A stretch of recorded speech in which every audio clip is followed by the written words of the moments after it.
Hello friends, నేను మీ మధు. అందరూ ఎలా ఉన్నారు?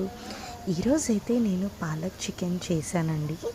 ఇది చేయడానికి నేను ఒక హాఫ్ కేజీ చికెన్ని మంచిగా నీట్గా క్లీన్ చేసేసుకొని దాంట్లో కొద్దిగా సాల్ట్, కొంచెం పెరుగు, అలాగే ఎవరెస్ట్ తందూరి మసాలా ఉంటుంది కదా చికెన్ది, అది అండ్ ఒక హాఫ్ నిమ్మకాయ ఇవి వేసి కలిపి ఒక 15 మినిట్స్ పక్కన పెట్టుకున్నాను.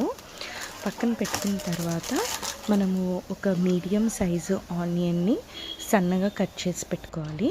ఆ తర్వాత పాన్ పెట్టి పాన్లో మీకు టేస్ట్కి సరిపడంత ఆయిల్ వేసుకోండి.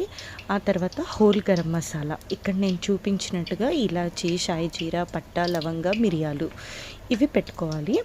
అలాగే మనం సన్నగా కట్ చేసిన ఆనియన్స్ కూడా రెడీగా పెట్టేసుకొని వన్స్ మనకి ఆయిల్ హీట్ అయిన తర్వాత ఆయిల్లో ఈ హోల్ గరం మసాలా వేసేద్దాము. వేసేసిన తర్వాత అవి కొంచెం ఫ్రై అవ్వాలి, అంటే కొద్దిగా బ్రౌన్ కలర్ వస్తే సరిపోతుంది.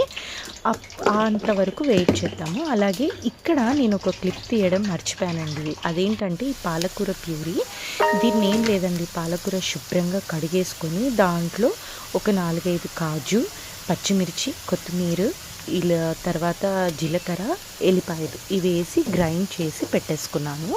అలాగే ఇక్కడ ఆయిల్లో మనము ఆనియన్ వేసాం కదా, ఆనియన్ బ్రౌన్గా ఫ్రై అయిన తర్వాత జింజర్ గార్లిక్ పేస్ట్, కొద్దిగా ధనియాల పొడి అండ్ మీకు కలర్ మంచిగా గ్రీన్ ఎల్లో కనిపించాలనుకుంటే కొద్దిగా పసుపు ఎక్కువ వేసుకోండి.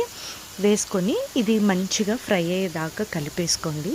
ఇది ఫ్రై అయిన తర్వాత ఇందాక మనం పాలకూర మిక్చర్ గురించి మాట్లాడుకున్నాం కదా, అది దీంట్లో వేసి ఇది ఫ్రై అయిందని మనకు ఎలా తెలుస్తుందంటే ఇక్కడ చూపించినట్టుగా ఆయిల్ పైకి తేలుతుందండి.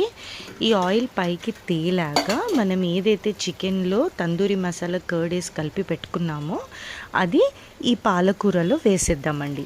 వేసేసి మనము వాటర్ ఏమి వేయకుండా మంచిగా కలిపేసుకొని మూత పెట్టేసుకొని ఒక 10 మినిట్స్ ఉడకనిద్దాము. 10 మినిట్స్ తర్వాత ఎలా ఉంటుందో మనం ఒకసారి చూద్దాం.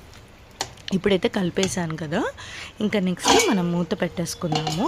మూత పెట్టేసుకుంటే ఒక 10 నిమిషాల తర్వాత మనకి ఇలా నూనె పైకి తేలుతూ కనిపిస్తుంది కదా. సో మీకు కొంచెం గ్రేవీ కావాలి అనుకుంటే కొద్దిగా వాటర్ వేసుకోండి, లేదంటే వద్దు.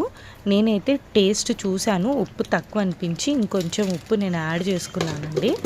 సో నేనైతే ఇలా గట్టిగా చేసుకున్నాను. సో జీరా రైస్, పాలక్ కర్రీతో ఈరోజు నా లంచ్ ఫినిష్ చేశానండి. మరి మీరు?